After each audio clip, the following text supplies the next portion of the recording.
Just before you recorded Ancient Dreams in 1988, you played your biggest gig ever at the Dynamo Festival in Holland. What was that experience like? It was huge.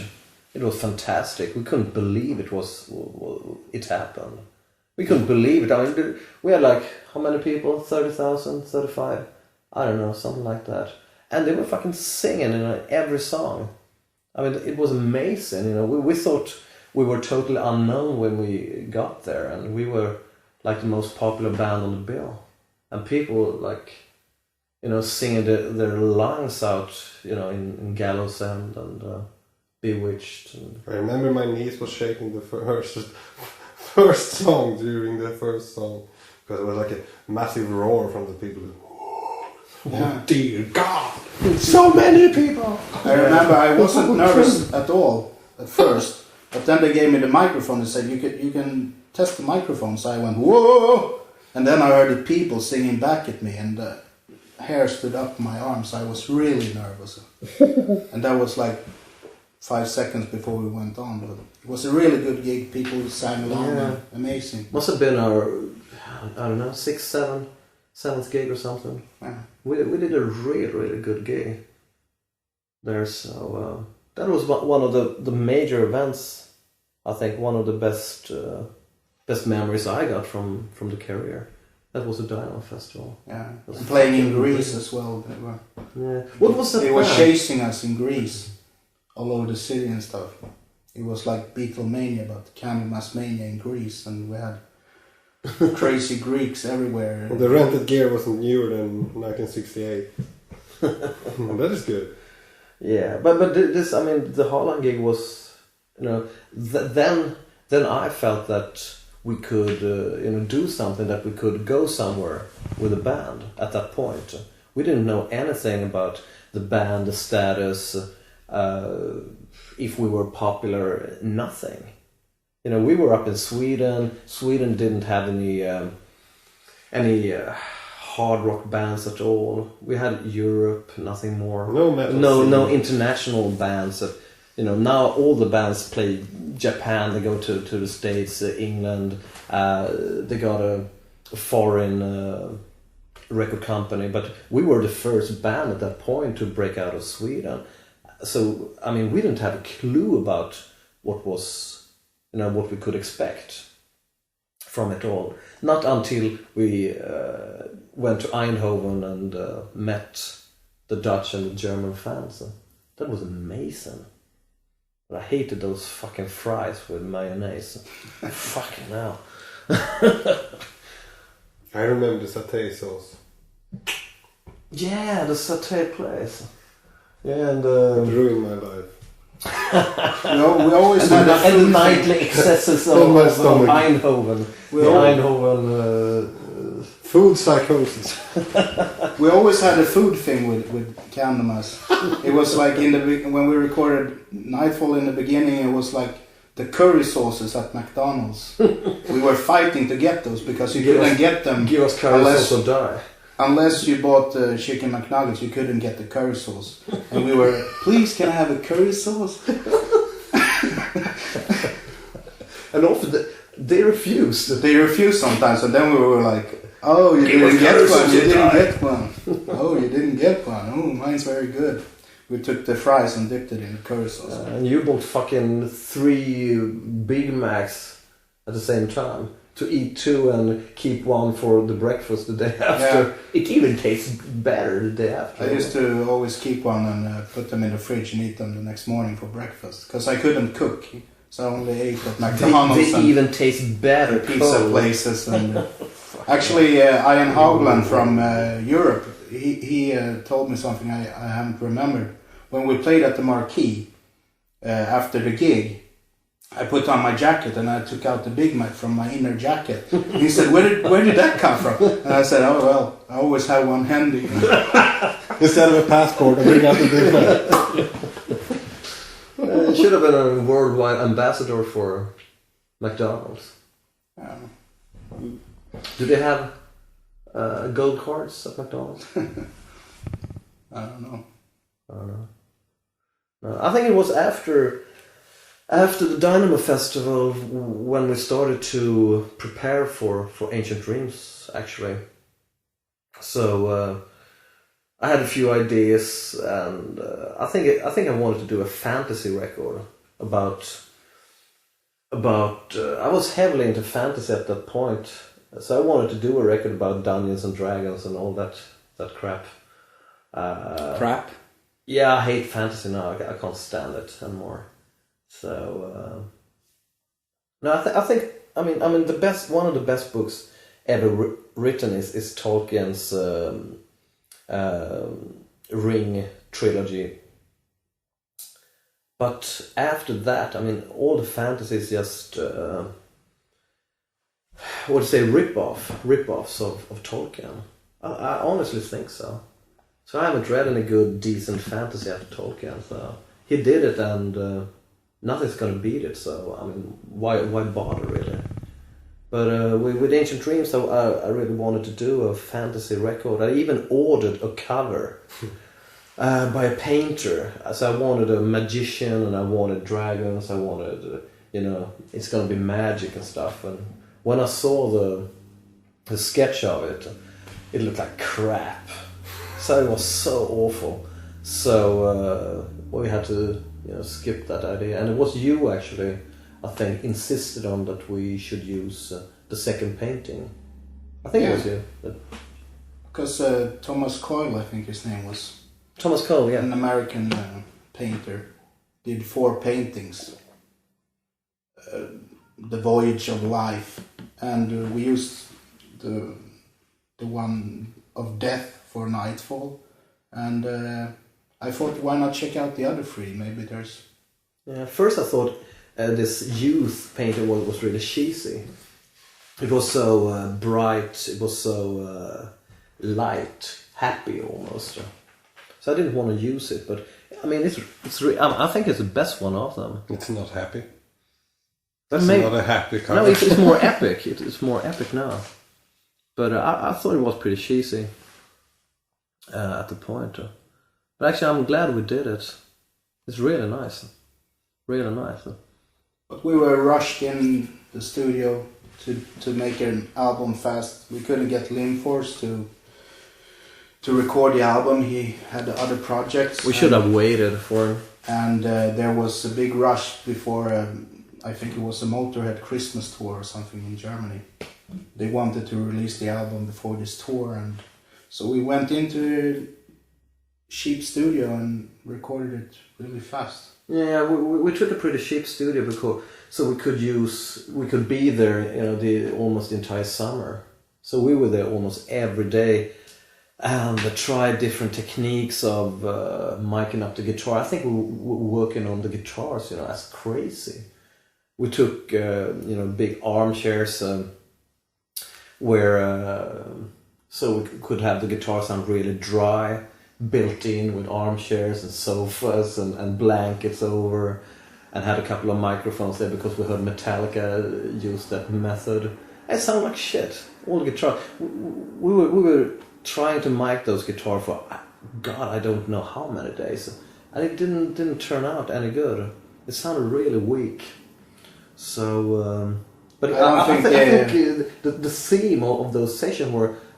Maybe it will come out in a mix. I think we're... What a terrible lie. Yeah. The engineer wasn't... I don't think he knew what he was doing either. Because I remember on the Black Sabbath medley, you can actually hear where some of the toms on the drums, they aren't there. And I remember asking him when we were recording, and he was recording with Gates before tape, which is basically not done.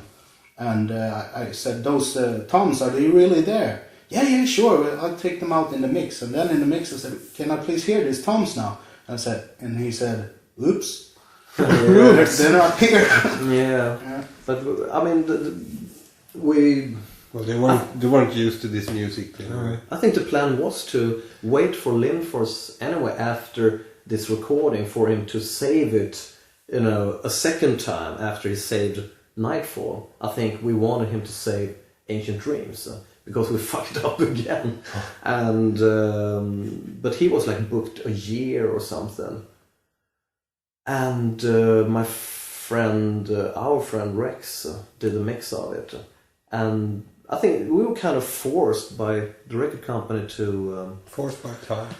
to mix it, yesterday, and release it as quick as we could to get this tour. Now, I remember I was really, really pissed off with the record company because they forced us, and the mix didn't come out that good because the basic tracks weren't very good. So what can you do? So we wanted to remix it. We really wanted to remix the record because it sounded pretty flat, not happening at all. But there's some really good songs on there. Yeah, I remember people were pretty disappointed when I played the new record. Everybody was so enthusiastic about Nightfall. Everybody was this is it, this is the shit. And when I played on the new stuff from Ancient Dreams, they were like, was this recorded in mono? Not as good as Nightfall. And they wanted to be kind, didn't want to tell me how bad they thought it was and stuff. So I think it was actually the touring we did after. We did some really heavy touring. Yeah. So I think it was the touring that saved us after Ancient Dreams. Because we were pretty slaughtered in the press. Also, we used the click track on that album, and it made it stale compared to Nightfall. Yeah, I did a rough mix of Ancient Dreams, and I can't find it now. I've been looking for it, but I think my rough mix that I did sounded better than the end result of Ancient Dreams. And it didn't help the fact that when we mastered the record by one of Stockholm's best, mastering guys, it was his second job with his new equipment. Oh. And it sounded like shit. It sounded like shit. So after he did Ancient Dreams, he got rid of his entire equipment after it. So that's bloody typical. That's bloody typical. On this record, the song Incarnation of Evil is a re-recording of Black Messiah from Leif's pre-Candlemass band Nemesis. How did that come about? Didn't you have enough songs? I think it was Messiah who... I was nagging on Leif because it was a really heavy song. And I didn't like that song at all. I love slow, heavy stuff. And, We know. And it was my favorite song from the Nemesis album, so I was begging, please, can we do that one? Can we do a cover song, please? And actually, it was you that insisted that we did Epistle number 81 too. Yeah.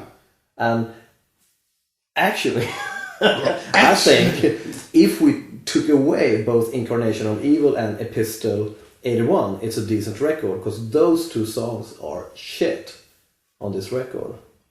I think I can't listen to it today. I think both Incarnation of Evil and Epistle number 81 is really below Candlemass standard. But out of nostalgic reasons and with a 6-pack of beer, it wouldn't hurt. There could be a lot of beer, a lot of 6-packs. And Messiah, you agree on that, or do you disagree after all these years? I like slow, heavy stuff. I mean, I like St. Vitus, so... Yeah, I think Barrel of Pain is probably the best song on the record. I mean, I like Mirror Mirror, but you heard it so much, so I think I've been listening to this record for the first time in many years. Cry from the Crypt, my God. We were slaughtered, because people thought it was a Gallows End ripoff. It's pretty much like Gallows End, but I mean, Iron Maiden's done, how many records, how many songs that sounds exactly the same? Ooh. There are only 12 notes in one octave. And it starts all over again. Yeah. Well, the good that came out of it's a nice cover, though. The good that came out of doing Ancient Dreams that fast was that you got to go on tour with Motorhead. That must have been a blast. Oh yeah, that Christmas tour in Germany, I think it was. That was fun. It was Sacred Reich. Who else? Destruction. Yeah, Destruction. I remember Schmier, he was rolling the biggest joints I've ever seen. They were huge, those joints, man. Fucking hell. When I went into their Destruction hotel room, everything was lying in fog. You could almost not see the people inside the hotel room because it was just so foggy inside. Because they were smoking this. And it wasn't fog. And it wasn't fog. We had some great parties with Motorhead and Destruction guys and the Sacred Reich guys. So. It was Acid Rain amazing, really, from rehearsing in a small wooden house beside the tennis court in Upplands Väsby, being almost totally unknown. We're on tour with Motorhead. It was fantastic. Playing with my old idols and stuff. It was great. Yeah, I never heard a band play so loud on stage. I remember we sat on stage, but actually behind the backline. When you're behind the backline on stage, you can talk because the sound goes, the opposite direction. But with Motorhead, I mean, they had, the backline was so loud, and they had these monitors on maximum, but still they wanted it louder because they said, I can't hear my monitor, and it was fucking, so loud, I couldn't believe it. But they were funny, really good guys. So. You also got to play with the Slayer this year. Yeah. Yeah. That was something. We were asked a couple of weeks before to go out with Slayer on the South of Heaven tour. 3 dates in Norway and in Stockholm and Denmark. And we played in Oslo, and it was fantastic. Really good reaction. Yeah, we went down. People were singing during the intro and everything. And they didn't know who we were. They had no idea. I remember saying hello to Kerry King, and he just grunted at me.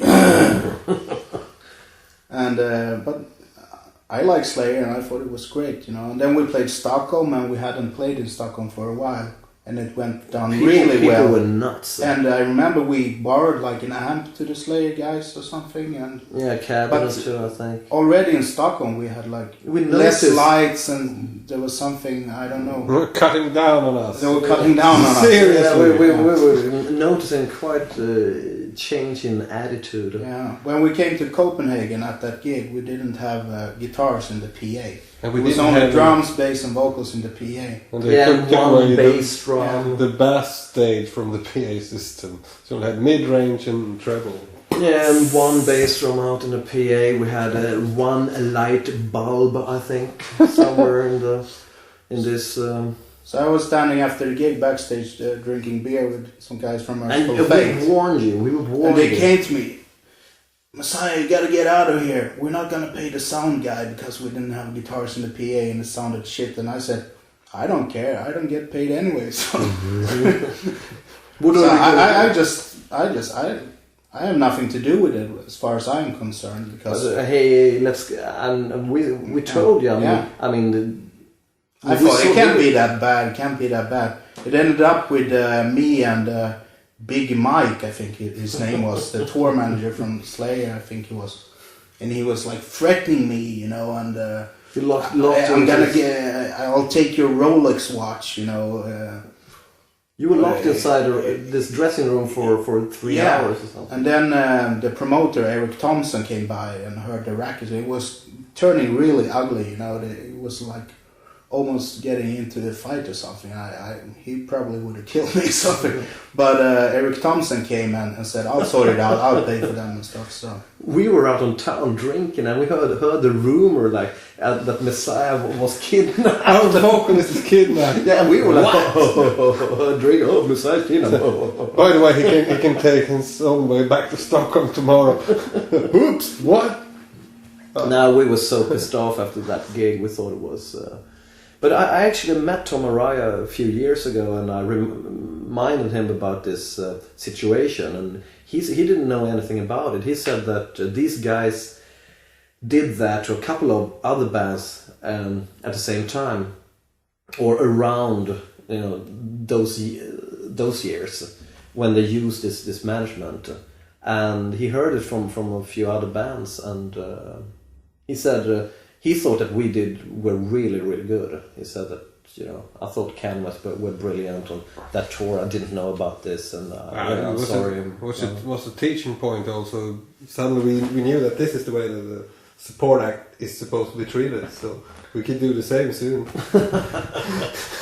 We were nice guys. Yes, of We course. never did anything. Can we borrow your drum riser? Except no.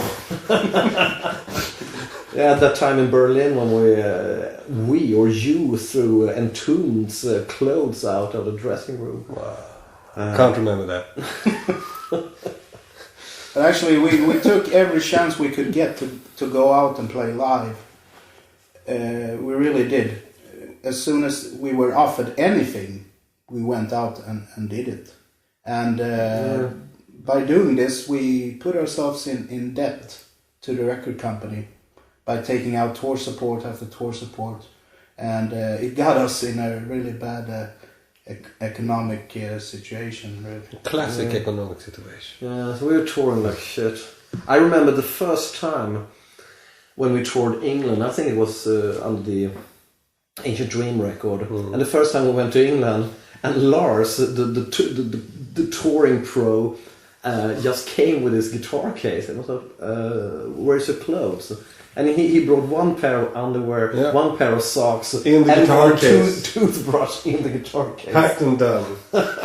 And after this long boat trip, when everybody was drinking like crazy, of course, and we came to England, he just stepped into the shower with his clothes on and showered, took some soap on, and then he came out at the time like something out of the Wild West and borrowed Messiah's hairdryer. That's the I used to have one hairdryer for every country. I had one for England, one for America. You know, it was. This is my Albania hairdryer. I don't regret though that we did all this touring, because I think if we hadn't, Candlemass maybe wouldn't have made the mark that it did, you know. But we made a lot of gigs on small clubs and stuff like that. Didn't we met Europe at the first marquee gigs we did? Yeah. In London when they recorded, what was it? The follow-up to Final Countdown. Yeah. And then the manager was so pissed off because we drank with them for a week and they were like in Abbey Road or something, and it cost a fortune that they weren't there. And I jumped on Key Marcello's arm in a trash container. He reminded me when I met him a few years back. Now they were so fucking bored in London when they recorded. They'd been there for like 2 months and they were bored shitless. So when we came over, we were, you know, knew each other from Stockholm. They thought, wow, at last something is happening in London. So we were there for like a week, having London as a base for the tour of England. We went up to Newcastle, to Birmingham, to Bristol, whatever, and we all came back to London, to this shitty Lord's hotel. Sheffield. Yeah, Sheffield. And we all came back to this really shitty hotel, Lord's, where we always stayed and had these fucking huge parties. There were like tons of au pair girls living there, and they were pretty impressed by these famous guys from Stockholm. But of course, you weren't a groupie type of band. Oh no, I scared those two. Nah, we were nice. We always were nice, but we were like pretty pissed off at the time because we always had a male audience. We were like, where are the girls? Because other bands get girls at their gig, but we weren't glam or a hair band or anything. We had 5 pretty ugly guys, you know, from Stockholm. So we just got guys in our audience. That was pretty boring. Guys.